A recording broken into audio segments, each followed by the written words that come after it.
I know a cadence when I hear one. Okay.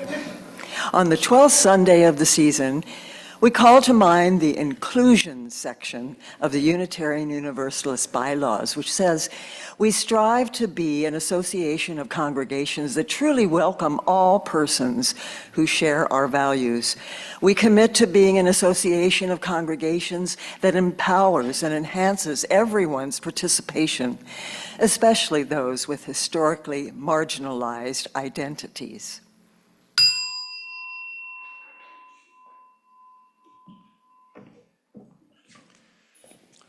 Today we'll have just a plain vanilla passing of the peace. Regular Old English. Peace be with you. And also with you. Please turn and pass the peace to those around you and stay up for the opening hymn.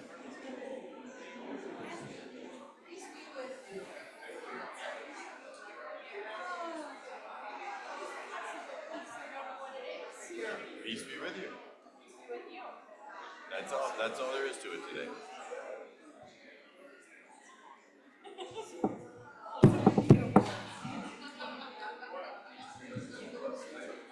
Are you ready?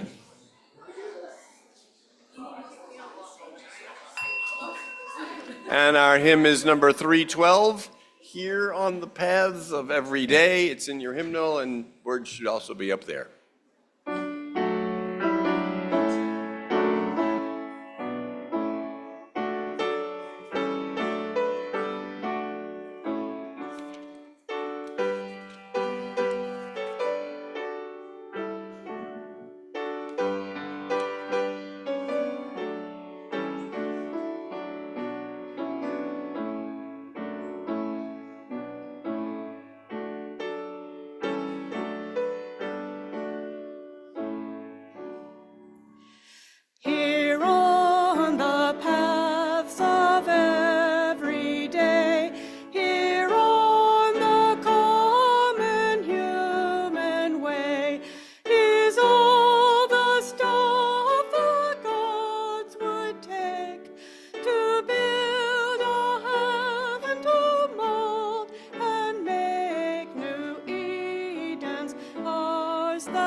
Good morning.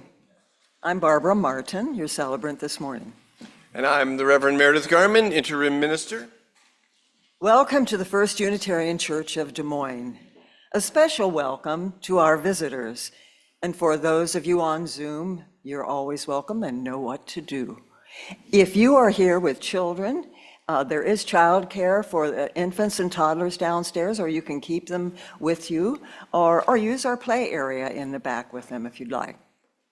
We open this gathering with an acknowledgement of the land, waters, plants and animals, human and otherwise, whose being is bound up with our own in mutual dependencies and whose ghosts are among us still. For more than 10,000 years, indigenous people have called this land home.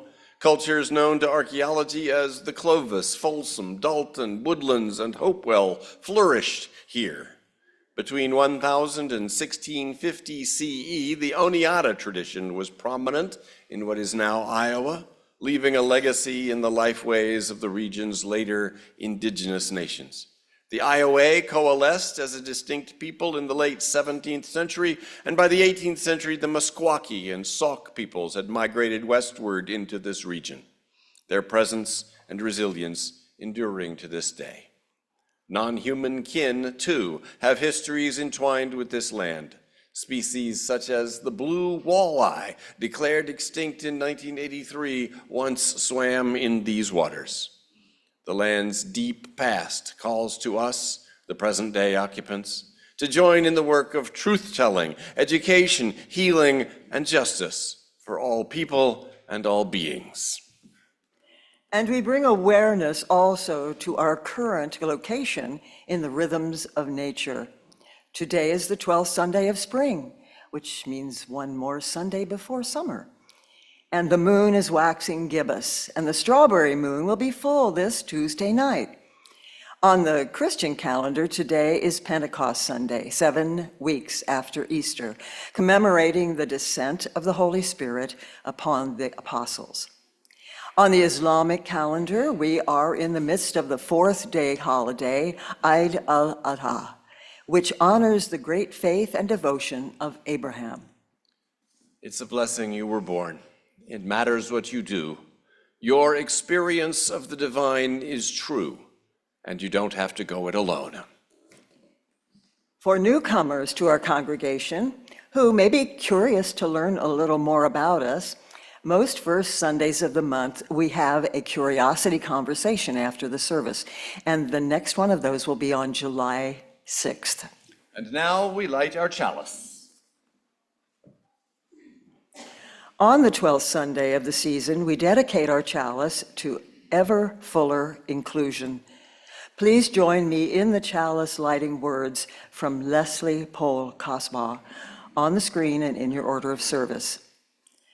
Flame of fire, spark of the universe that warmed our ancestral heart, agent of life and death, symbol of truth and freedom, we strive to understand ourselves and our earthly home.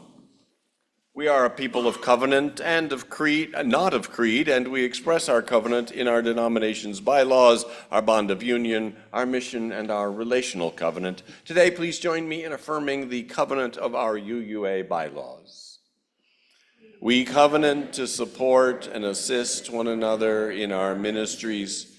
We draw from our heritages of freedom, reason, hope, and courage, building on the foundation of love. Love is the power that holds us together and is at the center of our shared values.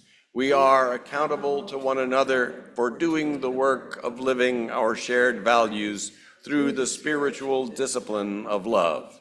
Inseparable from one another, these shared values are interdependence, pluralism, justice, transformation, generosity, and equity.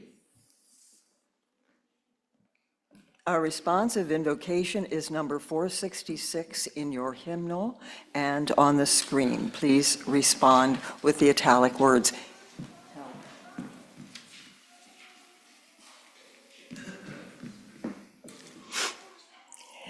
In this world, there have always been many opinions about faith and salvation.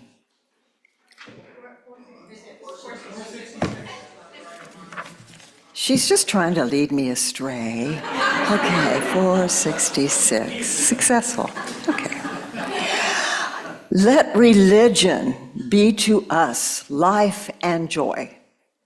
Let it be a voice of renewing challenge to the best we have and may be.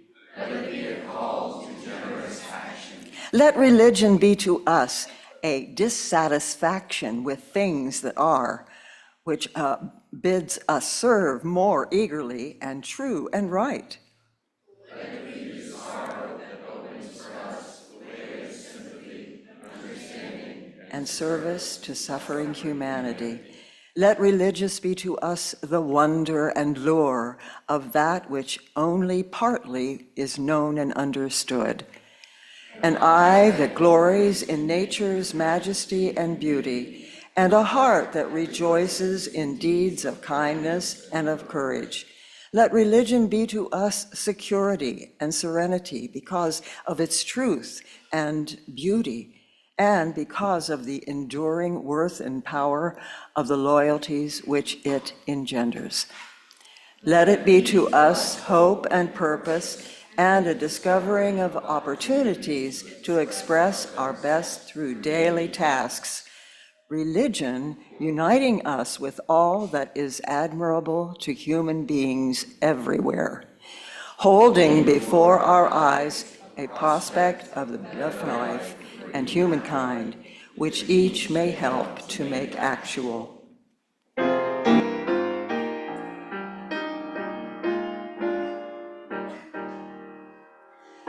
We would be one as now we join in singing our hymn of love to pledge ourselves anew to that high cause of greater understanding of who we are and what in us is true. We would be one in living for each other to show to all a new community. Happy Pride, everyone. Today's story is Deer Street by Lindsay Ziervogel. Alice loved her streets. The tall maple trees, the marigolds that look like pom-poms, the parades. But not everyone felt the same. Grumble, grumble, more construction again. Ugh. They're fixing the potholes. Alice called after her neighbor. She looked at the dusty road and whispered, Horse Street. and then Alice had an idea. Deer Street.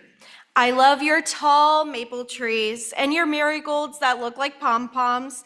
I love your apartment buildings with colorful balconies and friendly neighbors. And I especially love your spring parade. XOXO. She tucked the letter into an envelope and left it for someone to find. The days got warmer, the sun blazed from breakfast to bedtime. Instead of eating at the kitchen table, Let's picnic at the park. but not everyone was excited. Grumble, grumble, too crowded, too noisy. Deer Park, you are the perfect place to picnic, especially in summer. I love your twirly slide, your wading pool, and your monkey bars. XOXO. She folded the letter in half and left it on a bench. The air turned crisp, leaves turned red, yellow, and orange. I love fall on my street. But not everyone did. Grumble, grumble, raking, more raking.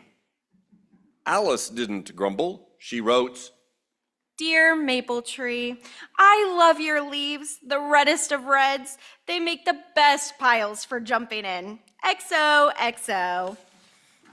She slipped the letter into a crunchy pile of leaves. The days got colder and shorter. Snow fell. Acorns became icicles. Alice made snow angels and even a snow Alice. Snow is magical. Grumble, grumble, cold, shoveling, brr. Dear Snow, you are so much fun. You make the fastest tobogganing hills. I love snow forts, snowballs, and snow angels. XOXO. Then spring returned. Rain came. Tiny buds appeared. One afternoon, Alice forgot her rain boots. My socks are soaked. And when she got home, Oh no, my chalk drawings are gone. even Alice began to grumble. But the next morning, in her boots and ready to rescue sidewalk worms, The puddles are gone too? Grumble. that afternoon, no matter how hard she tried, she couldn't stop grumbling until something caught her eye. Dear crocuses, I love that you're always the first to bloom, filling gray spring days with the deepest, most beautiful purple. XOXO. And Alice knew just what to do. More letters! She wrote, and soon, Whoa, look at all those letters. Letters for the street, the park, the trees, the snow, and the flowers. Letters filled with love. So everyone could remember what's special, right where we live. Dear Street, we love you.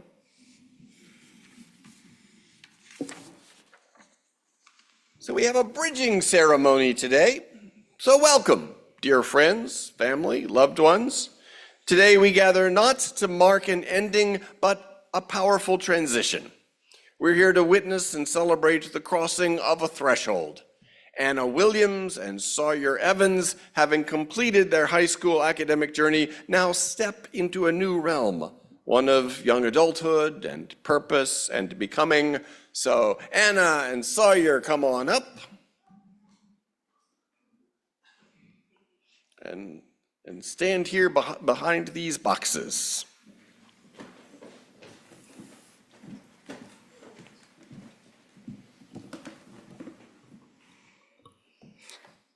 Anna and Sawyer, before you is a bridge, unseen, marked by boxes, yet unmistakably real. It spans the space between you, who you've been and who you are becoming. As you cross this symbolic threshold, you carry the wisdom of your past and the fire of your hopes. But to walk this path meaningfully, we offer two gifts.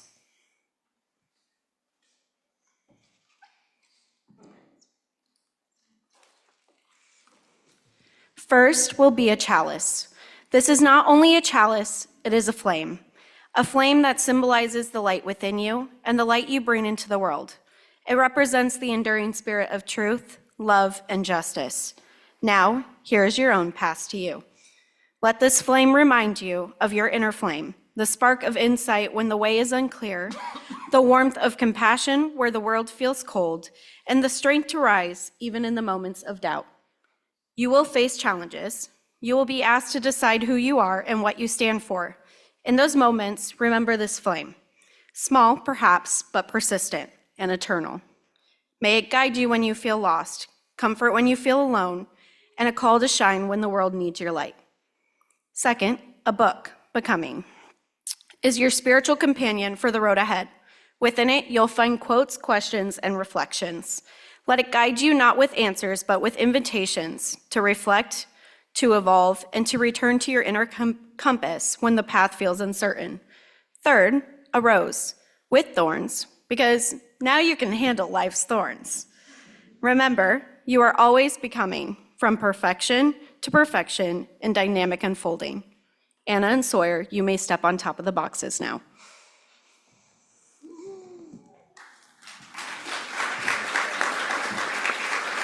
Anna and Sawyer, as you cross this bridge, know that you do not go alone. You carry with you the love of your family and your community and all who walk beside you in spirit. Take your gifts and step forward with hope, with courage, and with the promise of your becoming. A blessing for you as you begin this next chapter, no matter how far you travel, no matter if you don't travel at all. You are on the cusp of a new life. People will have expectations of you. People you love will have expectations of you, spoken and unspoken. This you already know. May you know also that you carry within you a spark of the universe creating itself. And that spark connects you to all that is, to all that was and all that will ever be. That spark is always there in you, always there bringing you into being. Always a force of creativity and possibility, especially when the expectations of others overwhelm or disappoint you. When you doubt yourself or feel afraid, when you fail as we all do at times, remember that spark, always there, sustaining and revitalizing you, like the love you find in this church. We are always a home for you. Your community is here for you. Blessings upon you and upon this milestone in your life. So step forward now to the other side of the bridge. Woo!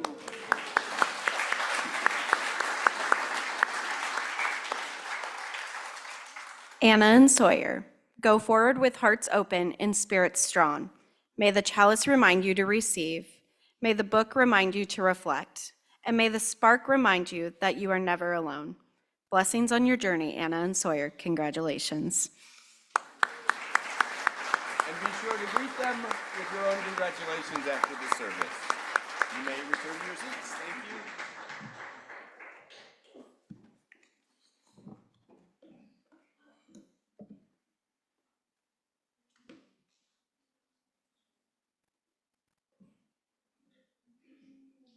We're up for the UU video now. Chapter 19, King John Comes Around.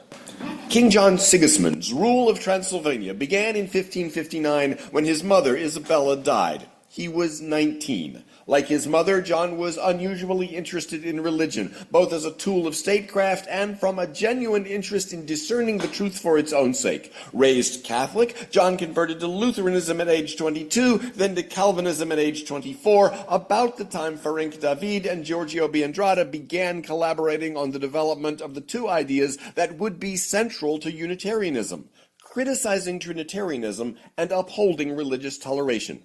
King John organized a series of theological debates. There was the 1566 Synod at Gyulafehvar, the first open or public debate of Trinitarianism, with Biandrata and David defending the anti-position. Biandrata shrewdly stipulated that the only authority for the debate could be Scripture, not doctrine or dogma or philosophy. This put the Trinitarian side at quite a disadvantage, since the Trinity idea is not in the Bible and only appears with the 325 Council of Nicaea.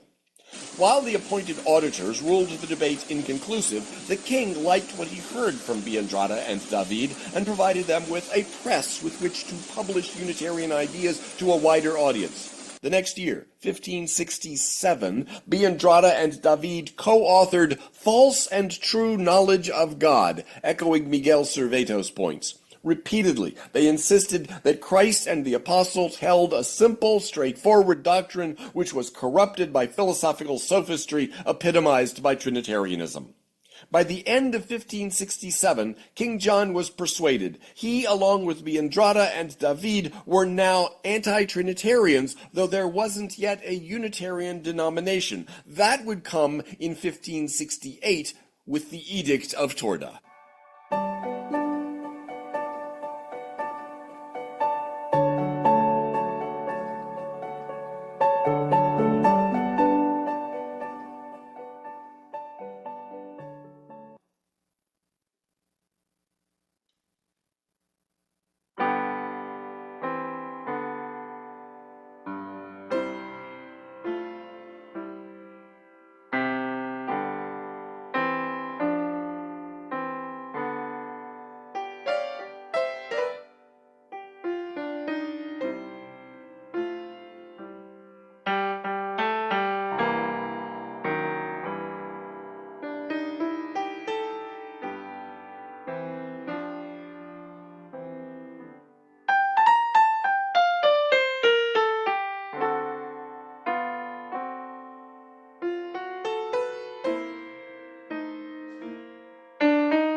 Morning.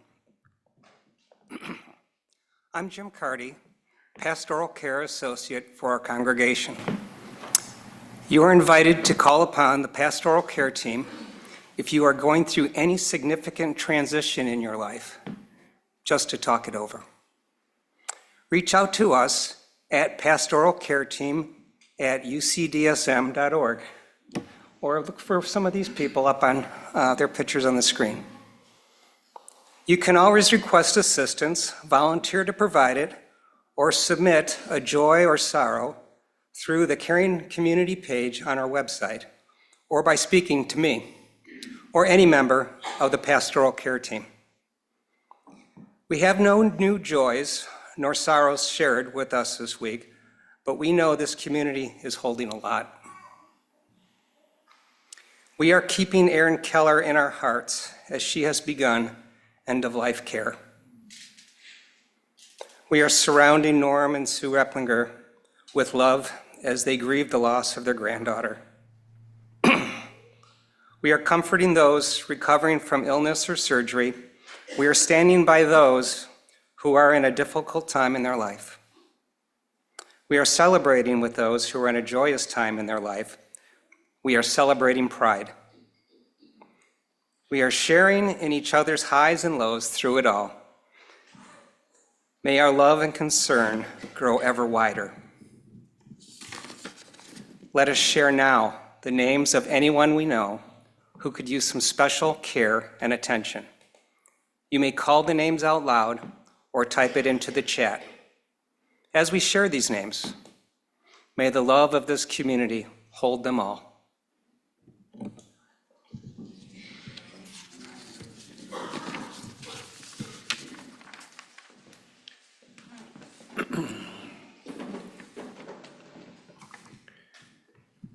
Dear Spirit of life and love,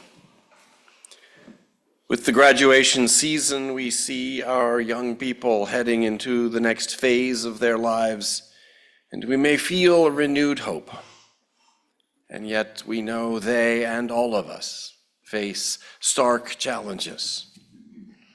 Our natural environment feels hopeless right now as thousands of acres across northern and western Canada are on fire and thousands of people are fleeing due to those forest fires. May there be protection of those who have to evacuate these areas, as well as those on standby ready to leave at a moment's notice. May they be kept safe on their journey, and may those who have lost homes and property be supported by those who are able to give. We feel the weight of the Jewish community in Boulder, Colorado, who faced anti-Semitic attacks by a Muslim man who injured 15, calling to kill all Zionists. And we also feel the heaviness of what's happening in Gaza, where aid distribution sites have been closed and at least 27 Palestinians killed by Israeli fire close to the distribution center. We are mindful of ongoing violence in Sudan, in Ukraine. June is Pride Month in the US, Canada, and UK, and Australia, as well as in Brazil, Spain, and Germany. We hold in our hearts the members of the LGBT community, aware that in 67 countries around the world it is still illegal to love the same sex, and our own country seems intent on rolling back progress on LGBTQ acceptance. Gender and gender non-conforming folk are particularly under assault.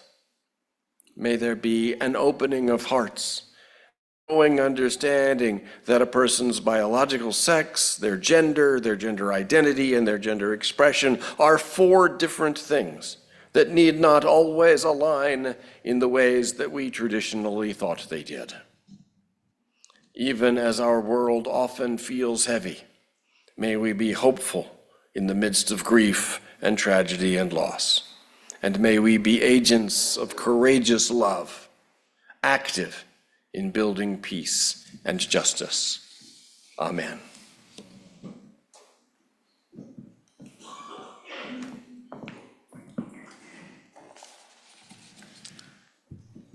May the light of our community shine on the broken places of the world.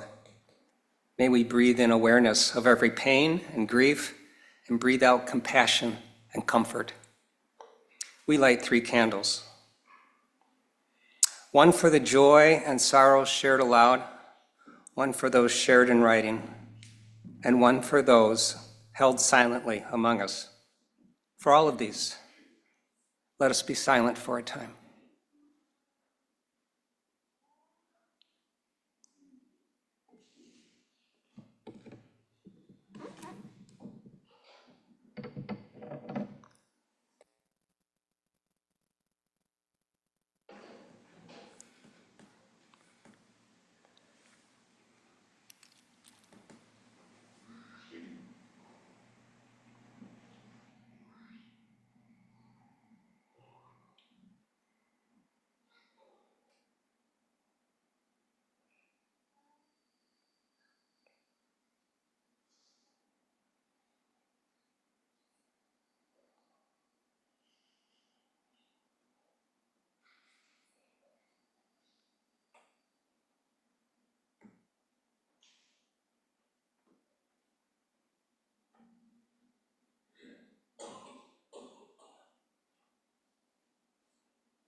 When I breathe in, I'll breathe in peace.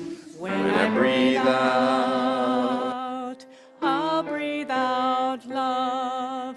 When I breathe in, I'll breathe in peace. When I breathe out, I'll breathe out love.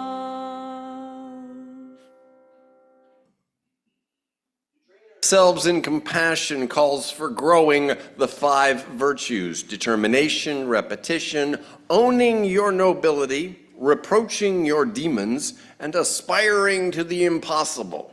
Today we look at reproaching your demons. There's a popular saying, embrace your demons, and yes, accepting the reality that they exist and acknowledging that in some ways they may have done some positive things for you is important. But if on balance they are doing you more harm than good, reproach them for that.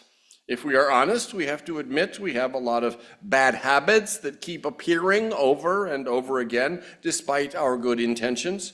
Underneath that, we have a sacred, noble human nature, as we know from last week's training in compassion, owning your nobility. With that knowledge, we can correct what needs correcting.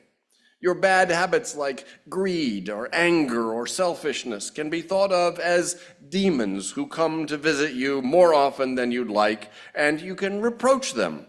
Hey, you did it again. Cut that out. Stop that. And still maintain a gentleness and sense of humor.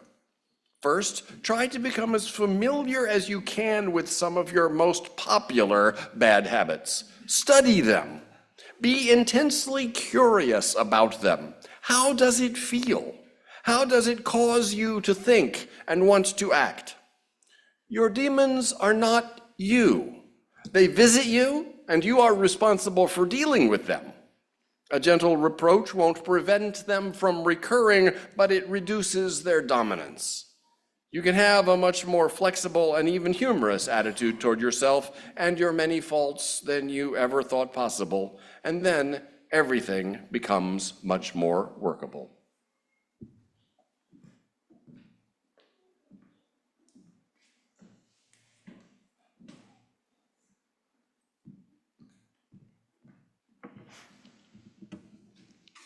We come now to our offering, recalling the words of the inclusion section of the UUA bylaws. We strive to be an association of congregations that truly welcome all persons who share our values. We commit to being an association of congregations that empowers and enhances everyone's participation, especially those with historically marginalized identities. In gratitude, then, we give, and in gratitude, we receive.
We have an extensive reading today, a bit of reader's theater, and I'll go from there straight into the sermon, which will be in just one part today, so there won't be an interlude. Our reading is a segment from the conclusion of the classic 1936 play by George Kaufman and Moss Hart, three-act play, You Can't Take It With You. Here's the story leading up to the segment that we will share.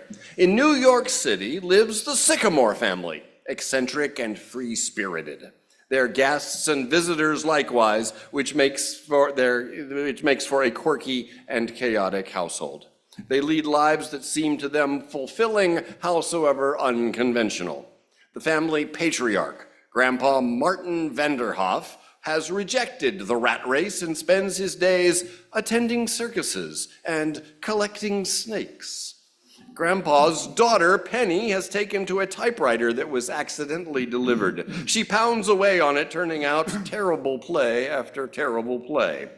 Grandpa's son-in-law, Penny's husband, Paul, makes fireworks in the basement with Mr. DePina, a man who came to deliver ice years ago and never left.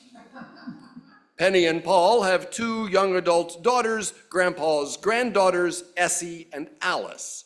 Essie aspires to be a ballerina and makes candy. Essie's husband, Ed, helps her with the candy business and loves printing strange slogans on the printing press. Essie's sister, Alice, is the normal one. Alice works as a secretary in a Wall Street office, and she has fallen in love with Tony Kirby, her boss's son. Alice worries that her family's eccentricities might ruin her relationship with Tony. Tony is less concerned. He loves Alice for who she is. But Alice insists on having both families meet before they consider marriage, and she is nervous about how that meeting will go. Act 1 ends with plans for a dinner where the very conventional upper-class Kirbys will meet the unconventional anarchic Sycamores. In Act 2, the Kirbys and Sycamores meet at the Sycamore home, but the conservative Kirbys show up a day early.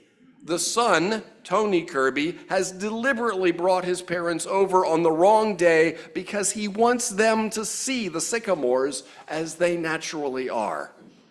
Tony hopes that such an experience will show his parents that valuing freedom and individuality and joy, as the Sycamores do, is a legitimate alternative to the Kirby values of wealth and status and propriety. Disaster ensues. The Kirbys are utterly bewildered and scandalized by the Sycamore's unconventional behavior. The evening spirals into awkward chaos. Penny wants to play silly parlor games about people's secret desires. Grandpa challenges Mr. Kirby's rigid views on wealth and success. Mr. DePinna bursts in covered in soot from the basement fireworks. Essie dances through the living room in her ballet costume. Essie's husband, Ed, hands out pamphlets he has printed on the printing press, apparently oblivious to their seditious content. Suddenly, there's an explosion from the homemade fireworks in the basement. In the chaos, the police arrive, arresting everyone for disturbing the peace and possessing illegal fireworks. Act 2 ends with everyone being carted off to jail, a social and literal explosion of the dinner's intended civility. The third and final act takes place the next day in the Sycamore living room after the night of chaos and arrests. Alice is humiliated by the disastrous dinner and the social clash between the families.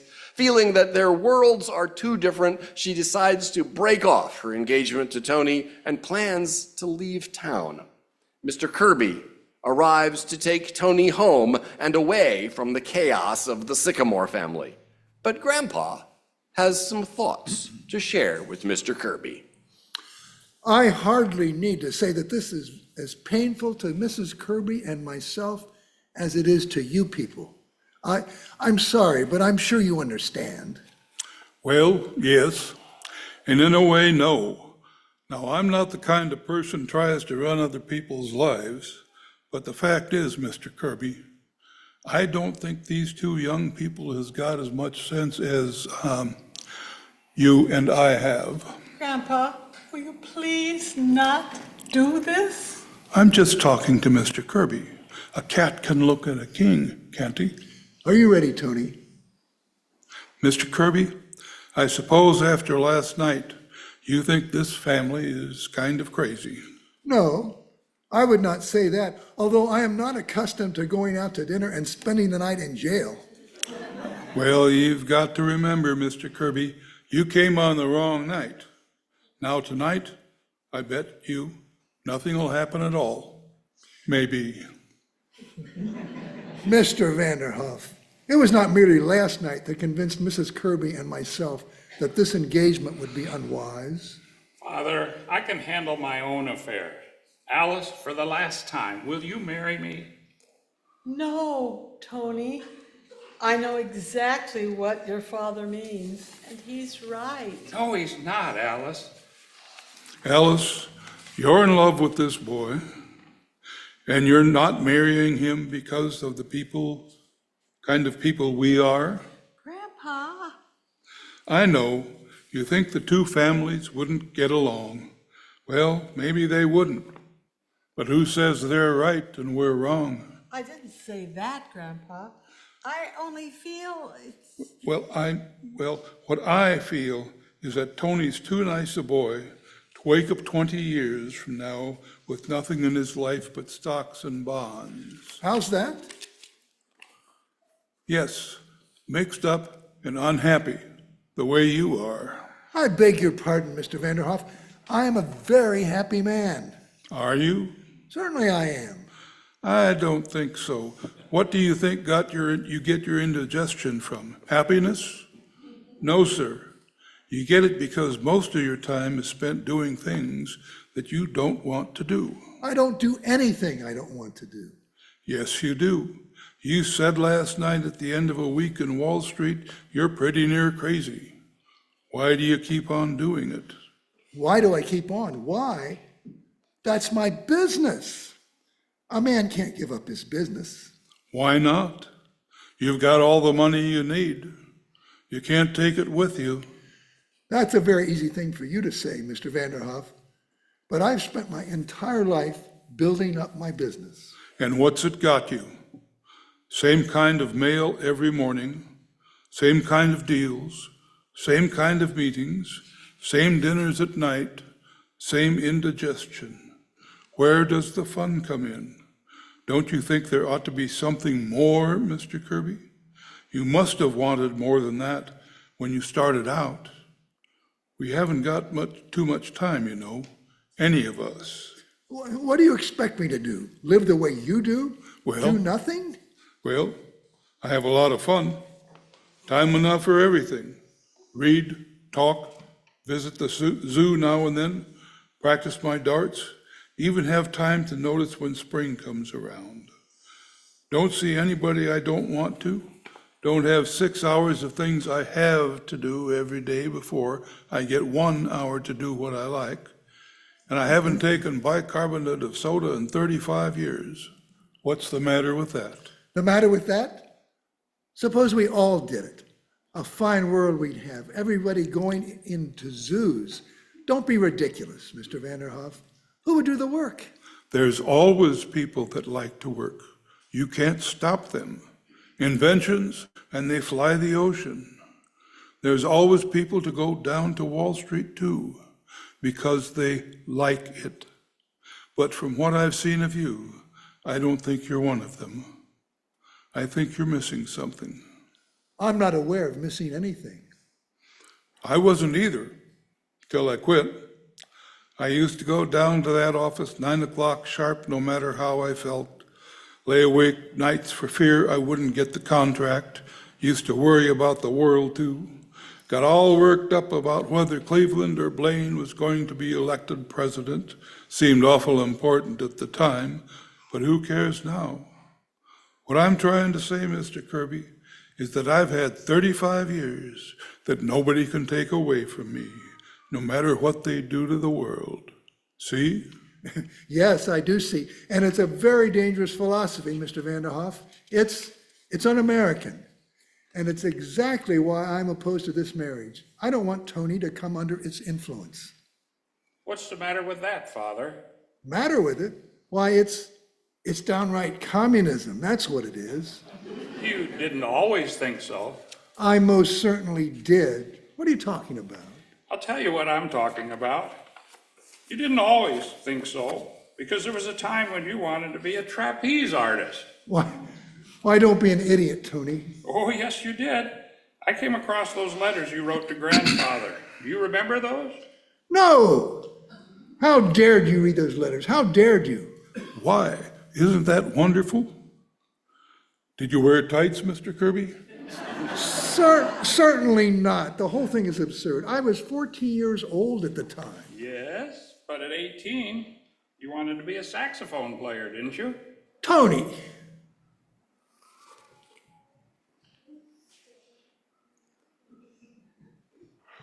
Oh, and at 21, you went away from home because Grandfather wanted you to go into the business. It's all down there in black and white. You didn't always think so. Well, well, well. I may have had silly notions in my youth, but thank God my father knocked them out of me. I went into the business and forgot about them. Well, not altogether, Father. There's still that saxophone in the back of your clothes closet. There is? That's enough, Tony. We'll discuss this later. No, I want to talk about it now. I think Mr. Vanderhoff is right, dead right. I'm not going back to that office. I've always hated it, and I'm not going on with it. And I'll tell you something else. I didn't make a mistake last night. I knew it was the wrong night. I brought you here on purpose. Tony! Because I wanted to wake you up. I wanted you to see a real family, as they really were. A family that loved and understood each other. You don't understand me. You've never had time. Well, I'm not going to make your mistake. I'm clearing out. Clearing out? What do you mean? I mean, I'm not going to be pushed into business just because I'm your son. I'm getting out while there's still time. But Tony, what are you going to do? I don't know. Maybe I'll be a bricklayer, but at least I'll be doing something I want. You know, Mr. Kirby, Tony is going through just what you and I did when we were his age. I think if you listen hard enough, you can hear yourself saying the same things to your father 25 years ago. We all did it, and we were right. How many of us would be willing to settle when we're young for what we eventually got? Plans we make, what happens to them? It's only a handful of the lucky ones that can look back and say they even came close. So before they clean out that closet, Mr. Kirby, I think I'd get a few hours in on the saxophone. At just that point, the Grand Duchess Olga Katrina comes in from the kitchen. She is a deposed Russian royal, now working in Manhattan as a waitress, and as a friend of Kolenkov, Essie's Russian ballet instructor, she has become yet another colorful character in the Sycamores circle. The Grand Duchess announces that she has been cooking dinner for everyone, and the blintzes are now ready. Mr. Kirby begins to soften, perhaps from Grandpa's words, or from his son's revelations and the remembrance of his own youthful aspirations. Or perhaps he's impressed that the Sycamores have a Grand Duchess cooking blintzes in their kitchen. But he agrees to stay for dinner. Tony and Alice reconcile, and as the family gathers around the table, Grandpa offers a blessing. Well, sir, here we are again. We want to say thanks once more for everything you've done for us. Things seem to be going along fine. Alice is going to marry Tony, and it looks as if they're going to be very happy. Of course, the fireworks blew up, but that was Mr. DePina's fault, not yours. We've all got our health, and as far as anything else is concerned, we'll leave it to you.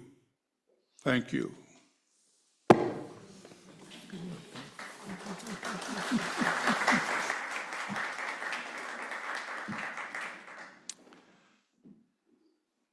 So during this graduation season, what I have for you today is as much a commencement address as it is a sermon, because it's about discerning your vocation as you head forth.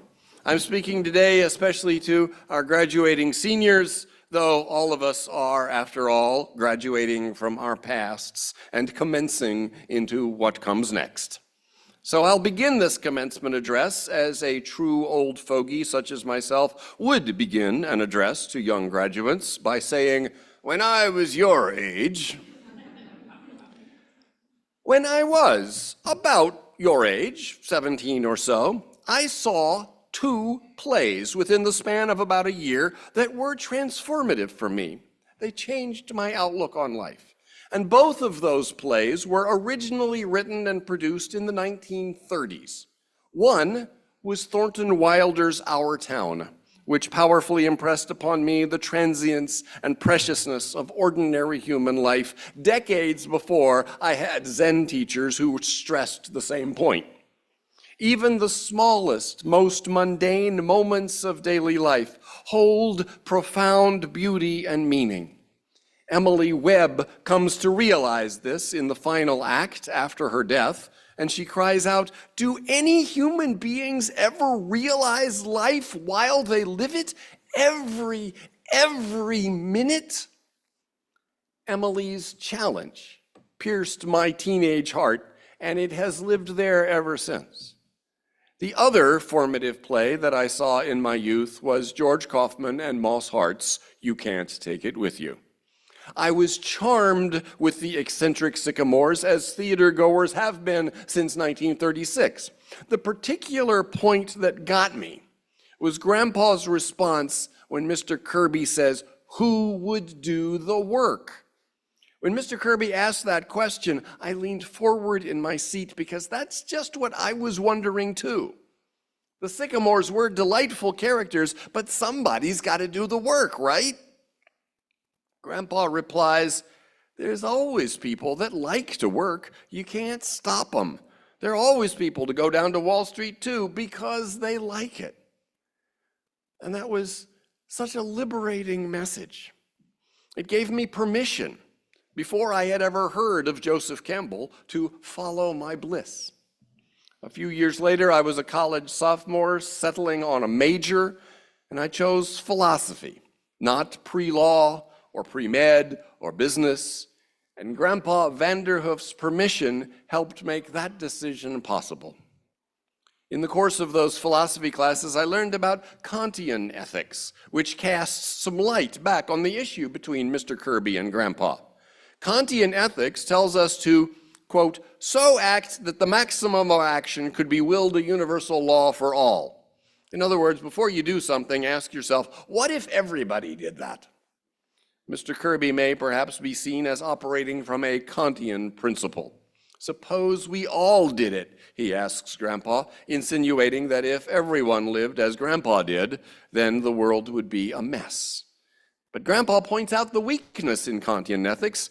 We need not, at least not always, guide ourselves by what would happen if everybody did something, because the empirical fact is, whatever you decide to do, most other people simply won't also do that. So you might turn to utilitarianism, a school of ethics that says, so act as to create the greatest good for the greatest number. But the problem with basing our actions on their results is that we know very little of what the results of a given action will be. Aside from a few possible actions with foreseeable short-term consequences, calculating the probabilities of all possible outcomes within a given time period and deciding how to weight the value of each outcome is more than a human brain can do with any accuracy. If Kantian ethics is not empirical enough, that is, it ignores the empirical reality that other people will do different things, then utilitarian ethics is too empirical. That is, it asks us to predict empirical results beyond the human capacity to do so. What both of those schools of ethics ask us to do is think about what would be the right thing to do for anyone similarly situated. They offer different procedures for deciding what would be the right thing to do for anybody who finds themselves in a given situation, but their root concern is with what is right for any person. But the question of calling asks a different question. What are you called to do?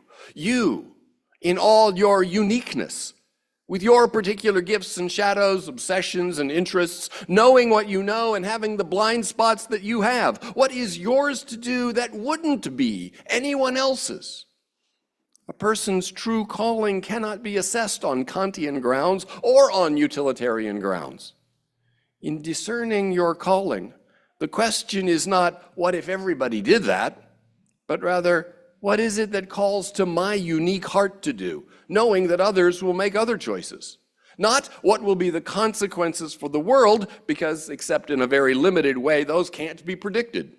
But rather, how do I be true to who I am? Grandpa says there will always be people who want to work in business and on Wall Street. Some people are called to that sort of work.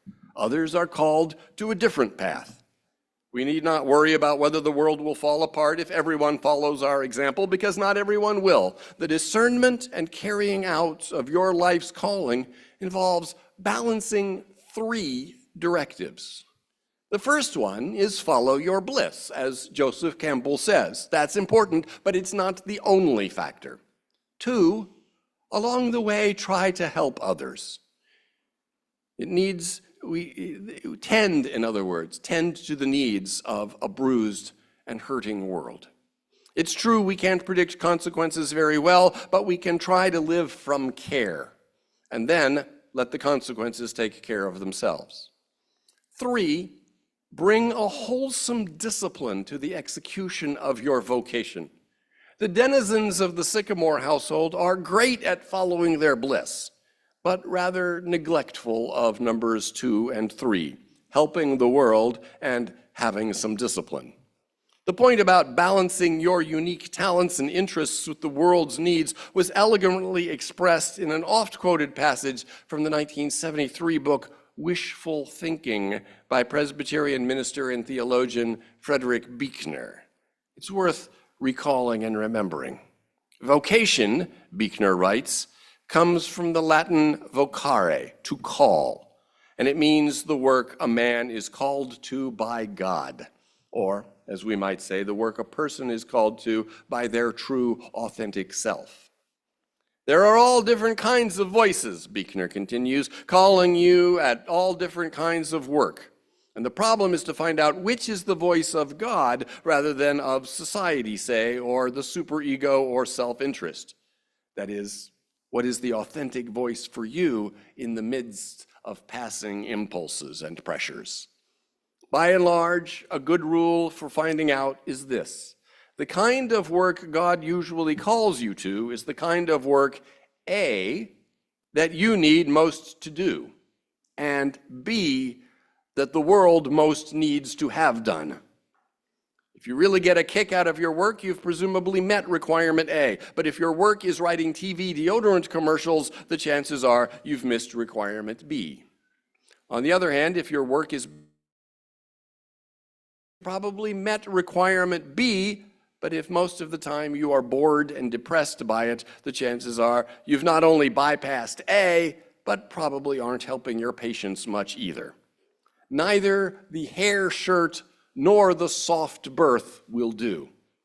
The place God calls you to is the place where your deep gladness and the world's deep hunger meet. End quote. So, yeah, you do have to take into account what the world needs, along with looking at your unique gifts and interests, the idiosyncratic joy that swells your heart, even if it swells no one else's. A healthy society needs diversity. Some to trade stocks, if that's their joy, some to dance through the living room, some to make blintzes for whoever is around. But neither the hair shirt nor the soft berth will do. Around the time that I first saw Our Town, Can't Take It With You, another voice from earlier in the 20th century was also ringing in my ears, Max Ehrmann's 1927 Desiderata, which has a line, "Beyond a wholesome discipline, be gentle with yourself." So there's factor number 3. There is a role for wholesome discipline, for sticking with something even when it isn't all that joyful. If your joy is painting landscapes or writing poetry or playing music, for those activities to rise from hobby to vocation, even if it's an unpaid vocation, will require discipline, a commitment to practice your chosen craft even when you might not feel like it. Follow your bliss, yes, and follow it even when it's not feeling very blissful. Discipline and hard work matter. As both Joseph Campbell and Parker Palmer both emphasize, true vocation requires commitment, labor, and resilience to bring good into the world. In that sense, the sycamores embody the spark of vocation without the steady flame. You Can't Take It With You has had enduring popularity since it first hit the stage in the 1930s. Through the 50s and 60s, it seemed every high school in the country was putting on You Can't Take It With You. It was less common in the 70s and 80s, though that's when I first saw it. But then starting in the 90s, there's been a modest resurgence in productions of that play. A successful revival with James Earl Jones as Grandpa Vanderhoff opened on Broadway in 2014 to critical acclaim and multiple award nominations. There's a shot from that production on your cover of your order of service. Our own Faithiana Leonard tells me that the Simpson College senior play of 2018 was You Can't Take It With You, and that she herself played Penny Sycamore in that production. It's a play with perennial appeal because we need that reminder that one's worth is not dependent on one's bank account, that life can be meaningful and joyful without money, status, or conformity. We need to see an exuberant celebration of people doing what brings them joy, not driven by duty or market value. We need to see loving, generous, tolerant people who have made their household a haven of hospitality for outsiders and misfits, who don't take themselves too seriously, who reject the capitalist notion of relentless self-improvement in favor of delight for delight's sake. We need to be prompted to ask ourselves what might be in our closets gathering dust like Mr. Kirby's saxophone, and reminded that it's not too late to pull it out and blow on that thing for an hour every now and then. But what we need to be, as opposed to the reminders we need to see on a stage, is people engaged in social justice, civic responsibility, and addressing the suffering of the broader world. People with the discipline to turn interests and inclinations into real service or lasting beauty. Without that, the sycamores don't have a vocation, they just have hobbies. Hobbies are nice to have along with a vocation, but they're no substitute for vocation. What Grandpa Vanderhoff tried to teach Mr. Kirby, what Emily Webb learned too late, and what Joseph Campbell and Frederick Buechner and Max Ehrmann are all pointing to is this. This brief and precious life is not something to be endured while chasing wealth or status or the approval of others. We're called to discover what makes our hearts sing, and then to bring commitment and discipline to training ourselves to sing it. Whether you are graduating from high school or graduating into your 97th year, you have gifts. So what hunger in the world might your gladness help to feed? And along with that vocation, what are the recreations that restore your spirit? Pull that saxophone out of the closet. Write that poem, plant that garden, march in that pride parade this afternoon. Teach that child, tend that wound, befriend that lonely soul. Not because everyone should, but because it is what is yours to do. Amen. Closing hymn is number 95, There Is More Love.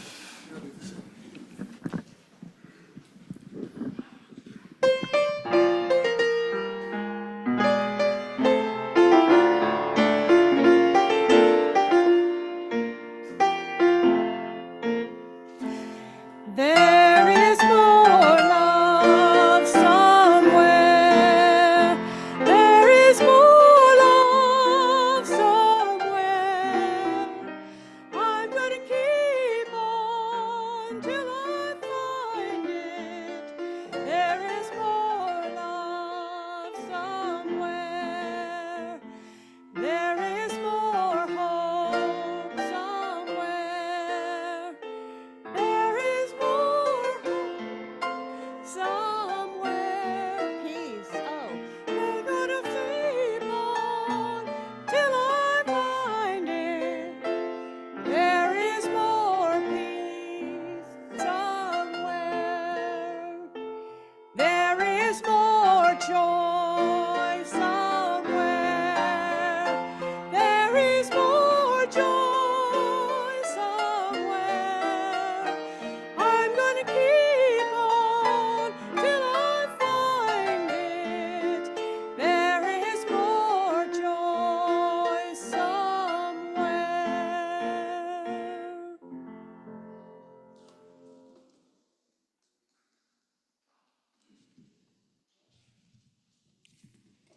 Join with me in the chalice extinguishing. We have kindled a light to honor the spark in each unruly life. We will carry it with us to remind us that our calling need not fit the mold and that joy is a serious thing. The flame is extinguished, but the fire lives on.